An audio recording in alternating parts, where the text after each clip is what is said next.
The story of China's resistance against Imperial Japan is usually summarized in a single sentence. They were outgunned, outnumbered, and decades behind in modernization. But that simple sentence hides something far more complex and far more astonishing. Because somewhere in the chaos of collapsing front lines, government infighting, and industrial weakness, China discovered a single tactic that Japan feared more than anything else. A tactic that reshaped the entire war. A tactic that allowed a poorly equipped army to survive, and sometimes even win, against one of the most disciplined, technologically advanced militaries on Earth. But to understand how China found this tactic, and how it turned the course of the war, we have to start long before they discovered it. We have to start with why they had no other option. The opening hook. The battle Japan expected to win instantly. Shanghai, August 1937.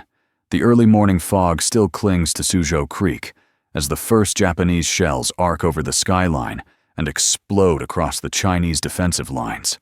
Within minutes, neighborhoods become rubble.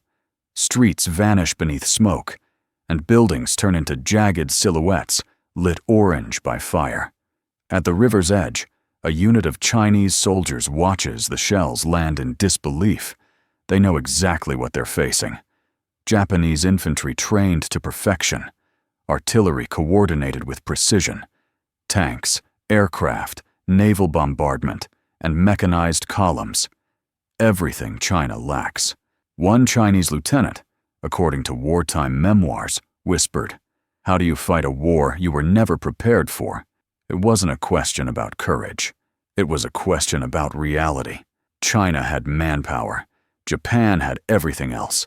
And in that imbalance, in that impossible fight, the seed of a desperate, terrifying, and brutally effective Chinese tactic began to grow. 1. The broken army. We're fighting the future with the past. To understand why China turned to the one tactic Japan feared most, we have to examine the state of the Chinese military in 1937, the year full-scale war erupted. Historians often describe the National Revolutionary Army as modernizing, but modernizing in the 1930s meant something very different for China than for Japan. China's equipment reality, according to wartime general staff reports and Western diplomatic assessments. Many Chinese divisions still used rifles from the late Qing dynasty, weapons designed in the 19th century. Ammunition supply was unreliable. In some battles, Chinese soldiers carried 3-10 rounds each. Uniforms were inconsistent. Some troops marched into battle wearing sandals or cloth shoes. Heavy machine guns, mortars, and artillery were scarce. Sometimes one gun per battalion. The Air Force was small and poorly maintained. Tanks existed, but only in tiny numbers. Mostly Soviet-supplied T-26 later in the war. In contrast, Japanese soldiers carried reliable Arisaka rifles, abundant ammunition, modern machine guns, coordinated artillery, armor support, close air support, radios, optics, training manuals, a deeply ingrained, highly disciplined doctrine. It was, by all measures, a technological mismatch. One American advisor wrote bluntly in 1937, "China is fighting a 20th century army with a 19th century arsenal." 2. Training versus desperation. Why China struggled to fight conventionally. Even the training gap was enormous. Japanese training. Japanese troops trained aggressively in night fighting, encirclement tactics, rapid offensives, bayonet charges, small unit coordination, strict discipline, battlefield communication. Meanwhile, Chinese training. Chinese divisions varied wildly. Some elite units, especially those trained by German advisors, fought with discipline and skill. But the majority of China's army came from poor rural backgrounds, fragmented provincial forces, warlord armies with limited oversight, recruits with minimal or zero formal training. Many soldiers were peasants, handed a rifle and pushed to the front. One Chinese private later recalled, "I didn't know how to aim. I only knew to shoot when others shot." Conventional warfare, the kind Japan excelled at, was unwinnable for China. So how did China survive? The answer takes time to unfold, but its origin can be traced to a single, devastating truth that Japanese commanders understood perfectly. Japan expected China to break within 3 months. 3 months. That was the prediction of the Imperial General Staff.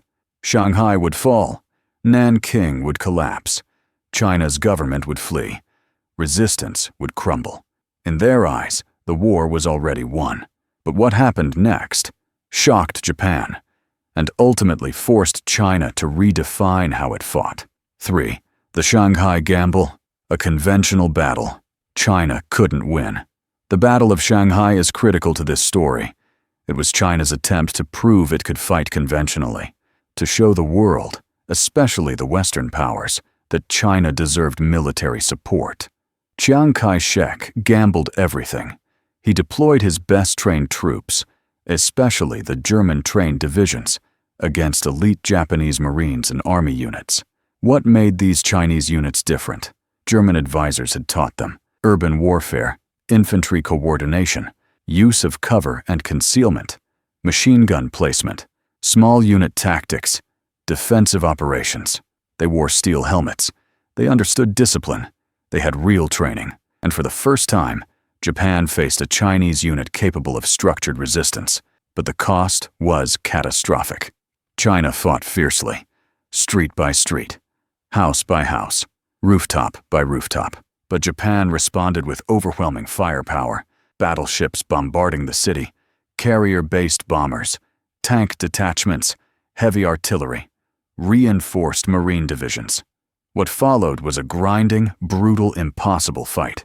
When Shanghai fell, China had lost most of its best troops, the only divisions capable of fighting a modern military head-on. Japan expected this to be the end. But instead, a transformation began. 4. Nanking, the collapse that changed everything. The fall of Shanghai was military. The fall of Nanking was psychological. As Japan advanced toward the capital, the Chinese government realized it could not protect the city. The military situation was hopeless, but something deeper happened. The Japanese atrocities changed the nature of the war. International historians and survivors' testimony describe mass executions, widespread violence against civilians, systematic brutality, burning and destruction on a massive scale. The rape of Nanking shocked the world and horrified China. Chinese morale, instead of breaking, hardened. Japan had expected victory to cause surrender. Instead, it caused rage, a national fury that would reshape Chinese strategy. The government fled to Wuhan and later Chongqing. Japan controlled the rich eastern provinces. China was pushed into mountains, rivers, and villages in the interior. Suddenly, China was fighting on home ground. And that changed everything, because Japan's strengths, tanks, aircraft, artillery, became harder to use. The terrain narrowed. The supply lines stretched. The environment turned hostile. Japan now faced something it was not prepared for, a war of attrition. And China, despite its weaknesses, was uniquely suited for attrition. 5. The turning point. China realizes it can't win. Straight up, by early 1938, the nationalist government and its commanders faced a bitter truth. Conventional warfare was suicide. Japan's technology, discipline, and doctrine were too strong. China couldn't match their equipment. Not now, not soon, maybe not ever. So they asked a simple, brutal question. If we can't win on the battlefield, where can we win?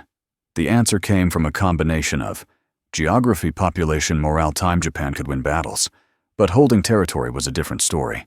China had endless terrain, endless rural networks, endless local knowledge, endless manpower willing to resist, a population that refused to collapse as predicted, and in this, China found the seed of the tactic Japan feared most.